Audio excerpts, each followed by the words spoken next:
IAS study centre में आप लोगों का स्वागत है। पिछले क्लास में हम लोगों ने झारखंड के औद्योगिक नीति के अंतर्गत औद्योगिक नीति 2001, 2012 और 2016 के बारे में पढ़ा। मैं डिस्क्रिप्शन बॉक्स में उसका लिंक डाल दूंगा, आप लोग उस वीडियो को जरूर देखिए जाके। आज की क्लास में हम लोग जो है उससे आगे की नीतियां देखेंगे। झारखंड के औद्योगिक विकास से संबंधित अन्य नीतियों के बारे में आज की क्लास में हम लोग देखते हैं। तो पहला नीति है इसके अंतर्गत झारखंड औद्योगिक पार्क नीति 2015। तो इसे हम लोग देख लेते हैं। झारखंड में तीव्र औद्योगिकरण के लिए तथा औद्योगिक क्षेत्र में अधिकाधिक रोजगार के अवसर सृजित करने के लिए औद्योगिक पार्क की नीति को अपनाया गया है। जब मैं औद्योगिक नीति 2012 पढ़ा रहा था तब भी मैंने बताया था कि झारखंड में जितने अधिक उद्योग स्थापित होंगे उतनी अधिक जो है यहाँ की जनता को रोजगार के अवसर प्राप्त होंगे।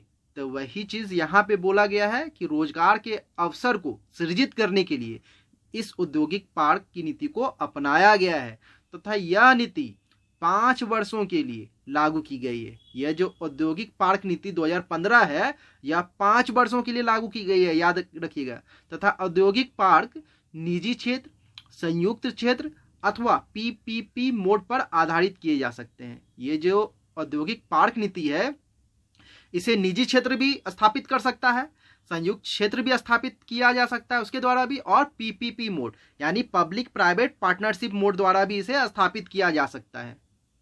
औद्योगिक पार्क न्यूनतम 50 एकड़ के क्षेत्रफल में स्थापित किया जा सकता है। यह जो औद्योगिक पार्क नीति 2015 है इसके अंतर्गत जो भी उद्योग स्थापित होंगे उसके लिए मिनिमम कितना जमीन होना चाहिए, तो 50 एकड़ जमीन होना चाहिए, 50 एकड़ क्षेत्रफल वाला जमीन होना चाहिए तथा कम से कम 15 औद्योगिक इकाइयां स्थापित करना अनिवार्य है। और ये जो क्षेत्र पार्क बनेगा उसमें कम से कम 15 औद्योगिक इकाई स्थापित होंगे। याद रखिएगा, यह जो औद्योगिक पार्क बनेगा एक क्लस्टर होगा, ये इसमें कम से कम मिनिमम 15 औद्योगिक इकाई होना अनिवार्य है। 15 से अधिक हो सकता है मगर 15 से कम नहीं होना है।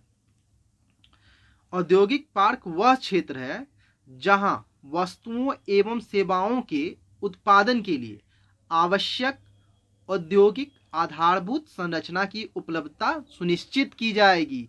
जब मैं पिछला क्लास पढ़ा रहा था तो वहां मैंने बताया था कि कोई भी औद्योगिक क्षेत्र है तो उसके लिए जो आधारभूत संरचना होती है वो क्या है। आधारभूत संरचना में बिजली आता है, परिवहन आता है, फिर ऊर्जा आते हैं, यही सब आधारभूत संरचना है। तो ये सारी चीजों को इस पार्क नीति के अंतर्गत उद्योगों को उपलब्ध करवाई जाएगी। आगे देखते हैं हम लोग। झारखंड में विशेष प्रकार के वस्तुओं अथवा सेवाओं के उत्पादन के लिए औद्योगिक पार्क स्थापित करने की घोषणा की गई है। ये याद रखिएगा कि झारखंड में विशेष प्रकार के वस्तुओं और सेवाओं के उत्पादन के लिए ये जो औद्योगिक पार्क है उसकी स्थापना का घोषणा किया गया है तथा निम्नलिखित प्रकार के पार्क स्थापित करने की घोषणा की गई है। देखते हैं कौन कौन से ये पार्क हैं। पहला है कपड़ा एवं परिधान पार्क, दूसरा है सूचना प्रौद्योगिकी तथा सॉफ्टवेयर पार्क।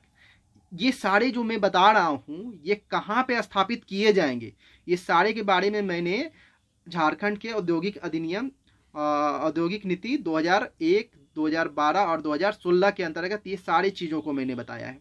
आप लोग उस वीडियो को जाके देखिए क्योंकि वहाँ बहुत सारे इंपॉर्टेंट फैक्ट हैं कि ये जो उद्योग है कहाँ पे स्थापित होंगे। तो फिर से देख लेते हैं कौन कौन से यानी इस पार्क स्थापित किए जाएंगे। कपड़ा एवं परिधान पार्क, सूचना प्रौद्योगिकी तथा सॉफ्टवेयर पार्क, रत्न तथा आभूषण पार्क, जैव प्रौद्योगिकी एवं हर्बल पार्क, रासायनिक एवं औषधि पार्क, खाद park, automobile park, film park, अन्य और इसके अलावा जो अन्य पार्क होंगे जैसे plastic park, knowledge park, ceramic park, ये सारे हैं। और ये कहाँ पे स्थापित होंगे तो पिछले क्लास में मैंने इसके बारे में बताया है, तो आप लोग उस वीडियो को जाके देखिए। आगे बढ़ते हैं हम लोग। निजी पार्क निजी संस्थाओं अथवा कॉरपोरेट घरानों द्वारा स्थापित किए जाएंगे। जितने भी निजी पार्क स्थापित होंगे वे जो है किसके द्वारा स्थापित किए जाएंगे, या तो निजी संस्थान द्वारा स्थापित किए जाएंगे या नहीं तो कॉरपोरेट घरानों द्वारा, परिवारों द्वारा, तथा कम से कम 20% निवेश प्रमोटरों द्वारा करना आवश्यक है। और ये जो निजी पार्क स्थापित होंगे इसमें प्रमोटर जो है कम से कम 20% निवेश करेंगे ही करेंगे।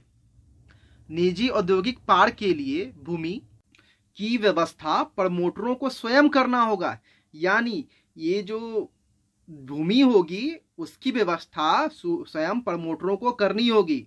यदि राज्य सरकार के पास भूमि उपलब्ध हो तो राजस्व एवं भूमि सुधार विभाग द्वारा न्यूनतम 30 वर्षों के लिए प्रमोटरों को भूमि आवंटित किया जा सकता है।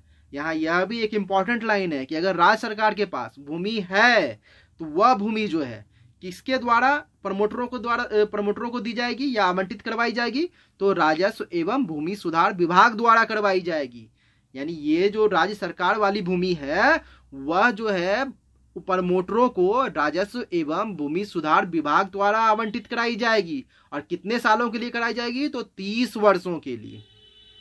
औद्योगिक पार्क के विकास के लिए मास्टर प्लान राज्य सरकार द्वारा स्वीकृत किया जाएगा। किसके द्वारा, तो राज्य सरकार द्वारा स्वीकृत किया जाएगा। तथा औद्योगिक पार्कों में 40% भूमि आधारभूत संरचना के क्षेत्र अथवा हरित क्षेत्र के रूप में विकसित किया जाएगा।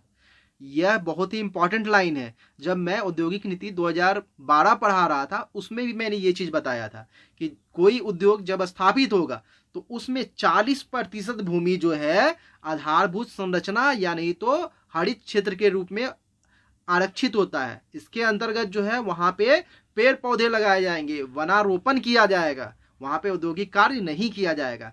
यानी जो जमीन अलॉट किया जा रहा है उसका 40% भूमि पे वन रोपण किया जाएगा, याद रखिएगा। तथा 60% क्षेत्र में औद्योगिक इकाइयों को स्थापित किया जाएगा। और ये 40% के बाद जो 60% बचा उसमें औद्योगिक इकाई स्थापित किए जाएंगे। लेकिन 40% भूमि मध्यम लघु एवं सूक्ष्म उद्योगों के लिए आरक्षित होगा। ये 60% का भी 40%, मैं यहाँ 100% का नहीं बोल रहा हूं, ये जो 60% बचा है इसका 40% भूमि मध्यम लघु एवं सूक्ष्म उद्योग के लिए आरक्षित होगा। निजी औद्योगिक पार्क के लिए राज्य सरकार कुल प्रोजेक्ट राशि का 50% अधिकतम 10 करोड़ रुपया वित्तीय सहायता के रूप में उपलब्ध करवाएगी। यह चीज इंपॉर्टेंट लाइन है, याद रखिएगा।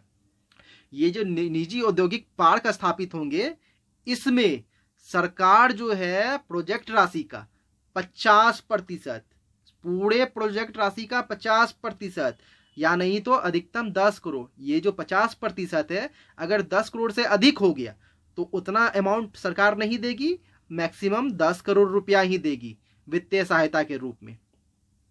आगे बढ़ते हैं हम लोग। लेकिन विशिष्ट निजी पार्क की स्थिति में अधिकतम राशि 7 करोड़ ही होगी। यह भी याद रखिएगा। जैसे निजी पार्क है उसमें 50% 10 करोड़ रुपया हो गया, मैक्सिमम 10 करोड़ रुपया। लेकिन कोई अगर विशिष्ट निजी पार्क है तो उसके लिए जो अधिकतम राशि होगी अनुदान वाली वो 7 करोड़ ही होगी। 50% होगा नहीं तो अधिकतम 7 करोड़ रुपया होगा। अगर वो 50% 7 करोड़ से एक्सीड हो गया, ज्यादा हो गया, तो उतना सरकार नहीं देगी, 7 करोड़ रुपया अनुदान के रूप में देगी, वित्तीय सहायता के रूप में देगी। औद्योगिक पार्कों को अनुदान प्राप्त होने के 3 वर्षों के अंदर कार्य पूरा करना आवश्यक है। और ये जो औद्योगिक पार्क के लिए सरकार अनुदान दे रही है, जिस दिन अनुदान देगी उस दिन से 3 वर्ष के अंदर वो औद्योगिक पार्क बनके तैयार हो जाना चाहिए। तथा यदि यह शर्त पूरी नहीं की जाती है तो राज्य सरकार राज्य मंत्रिमंडल के मंजूरी से निजी औद्योगिक पार्क का अधिग्रहण कर सकती है। और यहाँ यह भी कंडीशन है, अगर वह जो है औद्योगिक पार्क 3 वर्ष में कंप्लीट नहीं होता है तो राज्य सरकार राज्य मंत्रिमंडल के मंजूरी से उस निजी औद्योगिक पार्क का अधिग्रहण कर लेगी। यहाँ एक इंपॉर्टेंट फैक्ट है, किसके मंजूरी से, तो राज्य मंत्रिमंडल के मंजूरी से उस औद्योगिक पार्क का अधिग्रहण करेगी। अब जितने अभी हम लोगों ने पढ़ा उसको एक जगह शॉर्ट करके हम लोग देख लेते हैं, सारे का कंक्लूजन एक जगह। देखिए ये निजी औद्योगिक पार्क है, इसके लिए न्यूनतम क्षेत्रफल कितना मैंने शुरू में बताया, तो 50 एकड़। अभी मैंने बताया था कि न्यूनतम क्षेत्रफल कितना होना चाहिए, 50 एकड़। न्यूनतम औद्योगिक इकाई कितने स्थापित होंगे, तो 15 इकाई। जो निजी पार्क है उसके लिए जो न्यूनतम औद्योगिक इकाई होनी चाहिए तो 15, उस यानी पार्क में न्यूनतम 15 इकाई स्थापित होगा, उससे कम नहीं हो सकता है। 15 इकाई से ज्यादा हो जाएगा, 15 इकाई से कम नहीं होगा। हरित एवं अवसंरचनात्मक क्षेत्र के लिए 40% आरक्षित होगा, अभी तुरंत मैंने बताया। यानी कि पेड़ पौधों के लिए, वनारोपण के लिए कितने परसेंट आरक्षित होंगे, 40% भूमि जो है आरक्षित होगा। औद्योगिक इकाई के लिए उपयोगित क्षेत्र 60%, यानी 60% में जो है उद्योग लगाए जाएंगे। सूक्ष्म लघु एवं मध्यम इकाई के लिए आरक्षित क्षेत्र 40%, और यह जो 40% है इस 60% का 40% होगा, याद रखिएगा, टोटल का नहीं। ये जो 60% है औद्योगिक इकाई के लिए, उसका 40% जो है रिजर्व होगा सूक्ष्म लघु और मध्यम इकाई के लिए। राज्य द्वारा वित्तीय सहायता कितनी दी जाएगी, तो कुल प्रोजेक्ट राशि का 50%, अधिकतम 10 करोड़ रुपया, मैंने समझाया था इसे। विशिष्ट औद्योगिक पार्क के लिए कुल प्रोजेक्ट राशि का 50% और अधिकतम 7 करोड़ रुपया अनुदान के रूप में दिया जाएगा। अब आगे देखते हैं हम लोग। निजी पार्क की स्थापना पीपीपी मोड के आधार पर की जा सकती है। मैंने बताया था कि पीपीपी मोड पर भी निजी पार्क की स्थापना की जा सकती है, तथा यदि विशिष्ट औद्योगिक पार्क के रूप में किसी क्षेत्र का विकास किया जा रहा हो तो उसके लिए न्यूनतम 10 एकड़ भूमि एवं न्यूनतम 5 औद्योगिक इकाई आवश्यक है। यहां पे याद रखिएगा, थोड़ा सा कंफ्यूजन होता है सभी को। मैंने निजी पार्क के लिए क्या बताया था, न्यूनतम क्षेत्रफल कितना होना चाहिए, 50 एकड़, और न्यूनतम औद्योगिक इकाई कितनी होनी चाहिए, 15 होनी चाहिए। लेकिन कोई अगर विशिष्ट औद्योगिक पार्क है, मैं बोल रहा हूं विशिष्ट औद्योगिक पार्क है, तो उसके लिए जो है न्यूनतम 10 एकड़ भूमि चाहिए और न्यूनतम 5 औद्योगिक इकाई की आवश्यकता है। इस प्रकार के औद्योगिक पार्क के लिए भूमि की व्यवस्था राज्य सरकार द्वारा किया जाएगा। यहां भी आप कंफ्यूज मत होइएगा।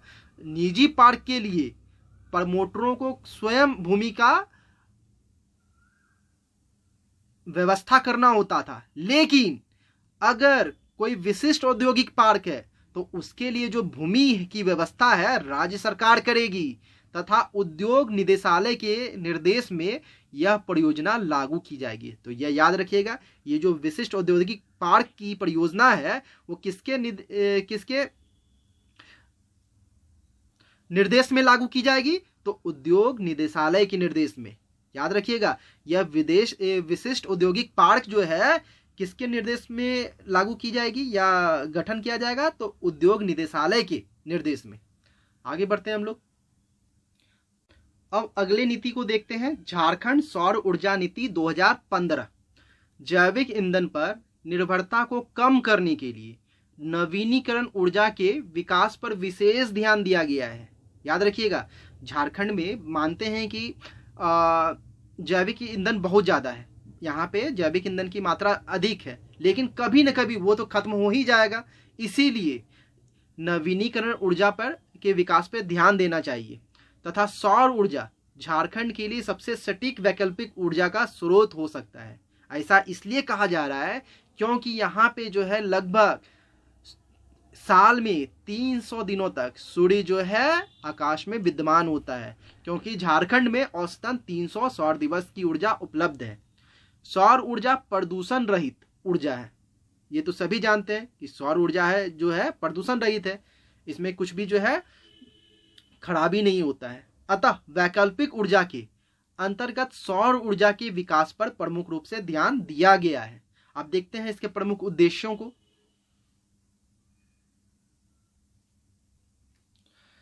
2020 तक झारखंड में 2650 मेगावाट सौर ऊर्जा की उत्पादन क्षमता विकसित करना उद्देश्य है। ये जो सौर ऊर्जा नीति 2015 है, इसका मुख्य उद्देश्य क्या है, तो 2020 तक 2650 मेगावाट सौर ऊर्जा उत्पादित करना। सौर ऊर्जा के संदर्भ में स्थानीय विनिर्माण इकाइयों को प्रोत्साहन देना। अगला है सौर ऊर्जा के लिए अनुकूल वातावरण तैयार करना। और अगला उद्देश्य है राज्य में प्रदूषण मुक्त ऊर्जा की उपलब्धता को सुनिश्चित करना, क्योंकि जैविक ईंधन को अगर हम लोग यूज करेंगे तो उससे प्रदूषण फैलेगा, और अगर हम लोग सौर ऊर्जा को अगर यूज करते हैं तो उसमें कोई भी प्रदूषण नहीं है। अब आगे बढ़ते हैं हम लोग। सौर ऊर्जा के उत्पादन के लिए फोटोवोल्टिक तकनीक तथा तापीय ऊर्जा एवं रूफटॉप सोलर प्लांट तकनीक पर विशेष बल दिया गया है। ये रूफटॉप है, रूफटॉप सोलर प्लांट तकनीक पर विशेष बल दिया गया है। और देख लेते हैं आप किससे कितना मेगावाट बिजली पैदा किया जाएगा। तो फोटोवोल्टिक तकनीक से जो है 2100 मेगावाट जो है बिजली उत्पादित किया जाएगा। सौर ऊर्जा के तहत फोटोवोल्टिक तकनीक से 2100 मेगावाट बिजली उत्पादित किया जाएगा। फिर रूफटॉप सोलर तकनीक से 500 मेगावाट ऊर्जा उत्पन्न किया जाएगा, और सौर तापीय ऊर्जा से 50 मेगावाट बिजली उत्पन्न किया जाएगा। यानी टोटल जो है 2020 तक 2650 मेगावाट सौर ऊर्जा उत्पादित करने का लक्ष्य रखा गया है इस नीति के अंतर्गत। आगे देखते हैं हम लोग।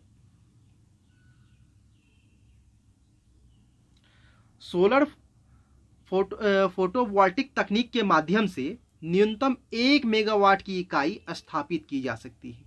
याद रखिएगा, सोलर फोटोवोल्टिक तकनीक के माध्यम से न्यूनतम कितना मेगावाट की इकाई स्थापित की जा सकती है? तो 1 मेगावाट की। जबकि रूफटॉप, यहां भी मिस्टेक है थोड़ा सा, रूफटॉप सोलर प्लांट के लिए न्यूनतम क्षमता 1 किलोवाट निर्धारित है। ये सब डाटा आप लोग याद रखिएगा कि सोलर फोटोवोल्टिक तकनीक के माध्यम से कितना मेगावाट जो है इकाई स्थापित की जा सकती है, तो 1 मेगावाट की।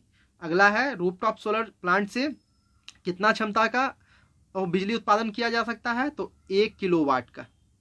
सौर ऊर्जा को बढ़ावा देने के लिए जरेडा JREDA को नोडल एजेंसी के रूप में स्वीकार किया गया है तथा झारखंड में सोलर पार्क की स्थापना के लिए Jharkhand state electricity regulatory commission आवश्यक सुविधा एवं आधारभूत संरचना उपलब्ध करवाएगी। सोलर पार्क के लिए राज्य सरकार द्वारा भूमि आवंटित किया जाएगा तथा केंद्र सरकार एवं राज्य सरकार संयुक्त रूप से वित्तीय सहायता उपलब्ध करवाएगी। अब देखिए, निजी पार्क के अंतर्गत सोलर पार्क भी है, और इसके लिए जो भूमि है राज्य सरकार आवंटित कराएगी, और इसमें जो है वित्तीय सहायता राज्य सरकार भी देगी और साथ ही साथ केंद्र सरकार भी देगी, दोनों मिलकर देगी। सौर ऊर्जा के इकाइयों के लिए पॉल्यूशन कंट्रोल बोर्ड की अनुमति आवश्यकता नहीं है, क्योंकि इससे पॉल्यूशन नहीं फैलता है, तथा सौर प्लांट के उपकरणों के लिए कर अनुदान की नीति स्वीकार की गई है। सोलर पावर प्लांट को डीम्ड इंडस्ट्रीज का दर्जा दिया गया है। ये बहुत इंपॉर्टेंट लाइन है, याद कर लीजिएगा इसको। सोलर पावर प्लांट को किस इंडस्ट्रीज का दर्जा दिया गया है? तो डीम्ड इंडस्ट्रीज का दर्जा दिया गया है। याद रखिएगा, सोलर पावर प्लांट को डीम्ड इंडस्ट्रीज का दर्जा दिया गया है तथा इन इकाइयों को आरंभिक 10 वर्षों तक विद्युत कर से मुक्त रखा गया है। यदि आवासीय उपभोक्ता रूफटॉप सोलर तकनीक का प्रयोग करता है तो उन्हें वाणिज्यिक कर से छूट प्रदान की जाएगी। अब अगले नीति की ओर बढ़ते हैं हम लोग, पर्यावरणीय पर्यटन नीति 2015। इसको देखते हैं हम लोग। झारखंड में पर्यटन की अपार संभावनाएं विद्यमान है तथा झारखंड का वनीय क्षेत्र, जीव अभ्यारण्य, राष्ट्रीय उद्यान, झील, जलप्रपात, जलाशय झारखंड के पर्यटन संभाव्य वाला क्षेत्र है। वैसे भी हम लोग जानते हैं कि झारखंड जो है वनाच्छादित प्रदेश है। यहाँ बहुत सारे जो है झील है, जलप्रपात है, और यहाँ पे जो है अभ्यारण्य भी है और राष्ट्रीय उद्यान भी है। इसीलिए यहाँ जो है पर्यटन को बढ़ावा दिया जा सकता है। अतः पर्यावरणीय पर्यटन को बढ़ावा देने की नीति अपनाई गई है।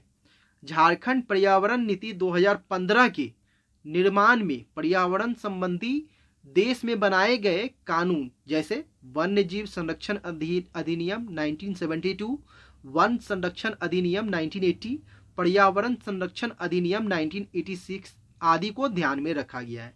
यानी ये जो पर्यटन नीति 2015 बनाई गई है झारखंड के लिए, उसमें जो देश के वन संरक्षण अधिनियम है उन्हें भी ध्यान में रखा गया है। अब इसके प्रमुख उद्देश्यों को हम लोग देख लेते हैं। प्राकृतिक संसाधनों के प्रति जागरूकता विकसित करना, यानी जनता में जो है प्राकृतिक संसाधनों के लिए जागरूकता विकसित किया जाएगा, इसका प्रमुख उद्देश्य है। पर्यटन गतिविधियों का विस्तार करना। अगला है पर्यटन के क्षेत्र में रोजगार के अवसर सृजित करना। यह भी पर्यटन नीति 2015 का लक्ष्य है कि रोजगार का अवसर इसमें सृजित किया जाएगा। अगला है पर्यटन केंद्रों की सुविधा को विस्तारित करना तथा नए पर्यटन केंद्रों की स्थापना करना। आगे बढ़ते हैं हम लोग। झारखंड का पर्यावरणीय पर्यटन नीति 2015 पर्यावरण संबंध कानून तथा न्यायिक अधिनिर्णयों तथा एनजीटी के दिशा निर्देशों के आलोक में तैयार की गई है। ये सब प्रश्न बन सकते हैं, इसीलिए इसे याद आप लोग कर लीजिएगा। और यहाँ एनजीटी जो है इसका मतलब होता है नेशनल ग्रीन ट्रिब्यूनल, याद रखिएगा। वन विभाग नीति के क्रियान्वयन के लिए नोडल एजेंसी के रूप में स्वीकार किया गया है तथा पर्यटन विभाग द्वारा झारखंड इको टूरिज्म अथॉरिटी जाटा का गठन किया गया है। याद रखिएगा कब किया गया है, तो 2015 के नीति के अनुसार किया गया है इसका, जाटा का। इको टूरिज्म वन्य जीव प्रबंधन योजना का एकीकृत भाग है तथा इसके अंतर्गत वन्य जीव एवं जैव विविधता के संरक्षण पर विशेष बल दिया गया है। पर्यटन नीति के अंतर्गत निम्नलिखित स्थलों को पर्यटन क्षेत्र के रूप में चिन्हित किया गया है। अब देखते हैं वैसे वो कौन सी जगह है जिसे पर्यटन के लिए चिन्हित किया गया है इस नीति के अंतर्गत। पहला है ऐतिहासिक एवं सांस्कृतिक महत्व वाले स्थान। दूसरा है पर्वतीय क्षेत्रों के प्राकृतिक सौंदर्यपूर्ण एवं दर्शनीय स्थल, यानी कि ये जो पर्यटन के लिए जो चिन्हित किया गया है जगह, उसमें से ये सारी जगह आ रहे हैं। फिर वनीय क्षेत्रों के बाह्य परिधि के स्थल, वन के अंदर नहीं उसके बाहर के जगह, जलप्रपात एवं इसके सीमावर्ती स्थल, यानी कि जितने भी फॉल हैं और उसके अगल बगल के क्षेत्र भी जो है पर्यटन स्थल के रूप में चिन्हित किया गया है। आगे बढ़ते हैं हम लोग। झील, जलाशय, आर्द्रभूमि तथा जलीय क्षेत्रों के निकटवर्ती स्थल, ये सारे को भी जो है पर्यटन स्थल के रूप में चिन्हित किया गया है। ऐसे स्थल जो सड़क अथवा रेल मार्ग में सुगमता पूर्वक संबद्ध हो। चिकित्सीय सुविधा वाले स्थल, वैसे स्थल भी जो चिकित्सीय सुविधा वाले हैं उन्हें भी जो है पर्यटन स्थल के रूप में चिन्हित किया गया है। अब आगे हम लोग देखते हैं।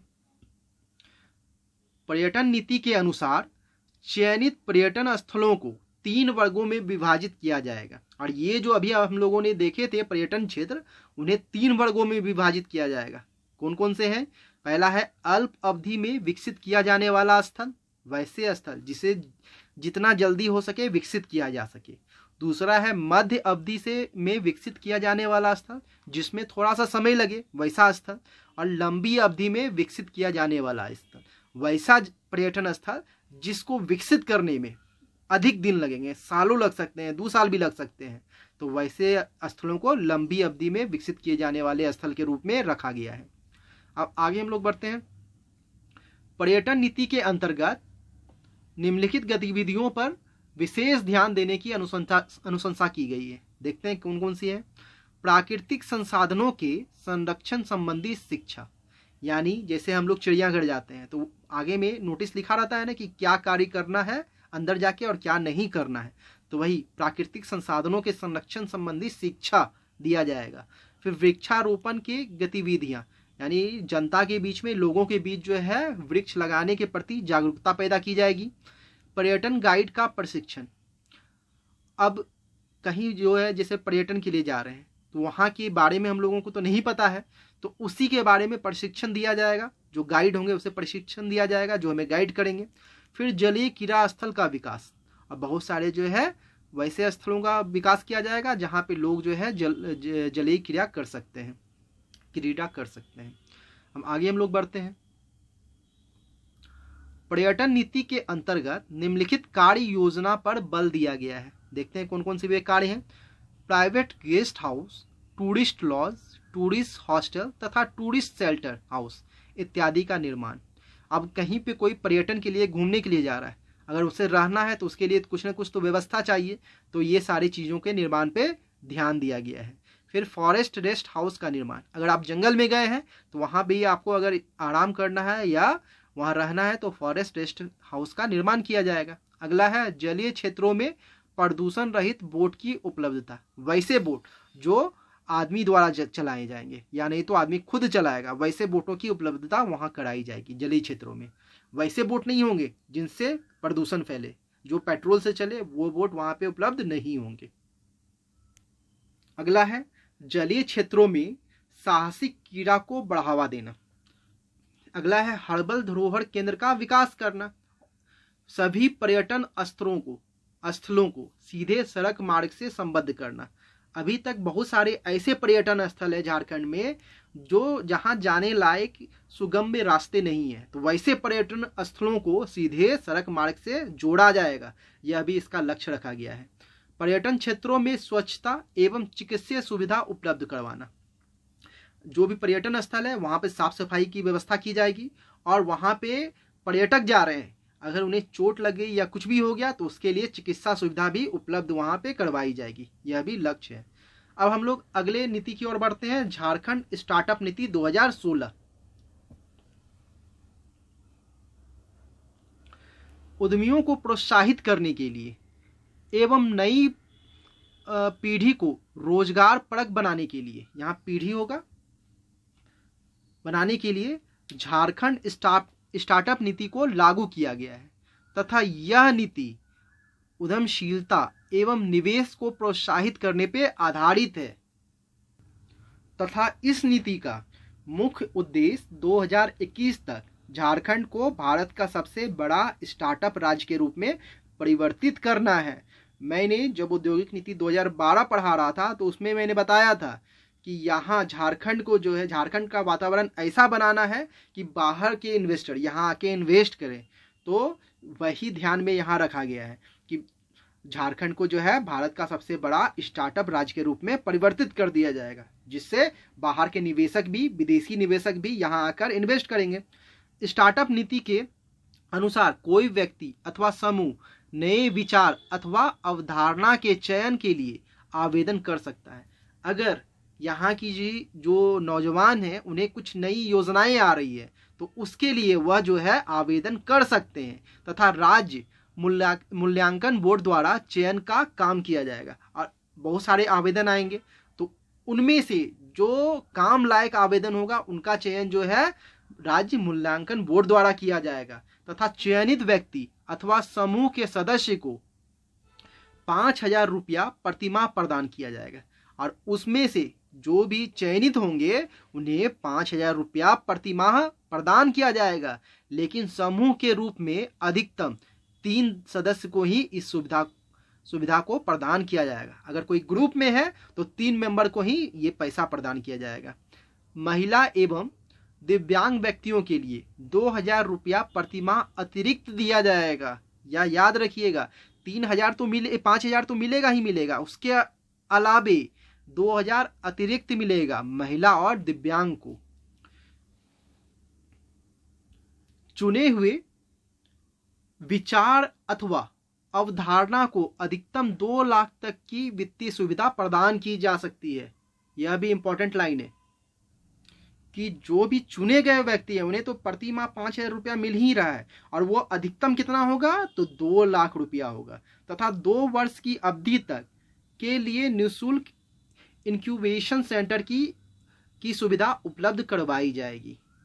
इस अवधि के अंत में नए विचार अथवा अवधारणा को स्टार्टअप एंटिटी के रूप में पंजीकृत किया जाएगा। अब आगे हम लोग बढ़ते हैं। झारखंड स्टार्टअप नीति को लागू करने के लिए निम्नलिखित कार्य योजना स्वीकृत की गई है। अब देखते हैं कौन कौन से कार्य हैं। पहला है आधारभूत संरचना का निर्माण। शुरू से ही मैं बताते आ रहा हूं आधारभूत संरचना क्या है। दूसरा है कोष एवं वित्तीय स्रोत का निर्माण। तीसरा है मानव संसाधन का विकास और अगला है अनुकूल पर्यावरण का निर्माण करना। इसके अलावा स्टार्टअप नीति के अंतर्गत निम्नलिखित क्षेत्र को प्राथमिकता वाले क्षेत्र के रूप में स्वीकृत किया गया है। तो देखते हैं वे कौन से क्षेत्र हैं जिसे प्राथमिक क्षेत्र के रूप में स्वीकार किया गया है। तो पहला है सूचना प्रौद्योगिकी एवं इंटरनेट क्षेत्र, इन्हें प्राथमिक क्षेत्र के रूप में स्वीकार किया गया है। प्राथमिकता क्षेत्र के रूप में स्वीकार किया गया है। अगला है स्वास्थ्य देखभाल सुविधाएं, इसे भी प्राथमिकता दी जाएगी, यानी प्राथमिकता वाले क्षेत्र के रूप में इसे भी शामिल किया गया है। अगला है नवीनीकरण एवं स्वच्छ ऊर्जा। अगला है जल उपलब्धता, स्वच्छता एवं ग्रामीण पर्यटन। फिर नेक्स्ट है कृषि एवं खाद्य पदार्थ, इसे भी जो है प्राथमिकता वाले क्षेत्र में शामिल किया गया है। अगला है हस्तशिल्प, शिक्षा क्षेत्र और इलेक्ट्रॉनिक क्षेत्र, ये सारे जो है प्राथमिकता वाले क्षेत्र के रूप में स्वीकार किए गए हैं स्टार्टअप नीति के अंतर्गत। अब आगे हम लोग बढ़ते हैं। स्टार्टअप नीति मानवीय संसाधन के विकास पर आधारित है। इसके अंतर्गत प्रशिक्षण के लिए 6 C's फार्मूला स्वीकार किया गया है। आप देखते हैं ये 6 C's फार्मूला क्या है। तो पहला है, देख लेते हैं, यानी 6 C वाले फार्मूले को 6 C फार्मूला बोल रहे हैं। पहला है कोलैबोरेशन, यानी कि सामूहिक परस्परता। अगला है कम्युनिकेशन, संचार। फिर है कंटेंट, विचार अथवा अवधारणा। अगला है क्रिएटिव थिंकिंग, सृजनशीलता यानी सृजनशील चिंतन। फिर क्रिएटिव इनोवेशन, सृजनशील नव उन्मेषण। फिर अगला है कॉन्फिडेंस, आत्मविश्वास। यानी इतने चीजों पे प्रशिक्षण दिया जाएगा। अब आगे हम लोग बढ़ते हैं। स्टार्टअप योजना के लिए राज्य के प्रतिष्ठित शिक्षण संस्थानों को इंक्यूबेशन सेंटर खोलने के लिए अनुदान दिए जाएंगे तथा यह अनुदान 50 लाख रुपया प्रति वर्ष 5 वर्षों तक दिया जा सकता है। यानी इंक्यूबेशन सेंटर खोलने के लिए शिक्षण संस्थानों को 50 लाख रुपया प्रति वर्ष 5 वर्षों तक दिया जाएगा।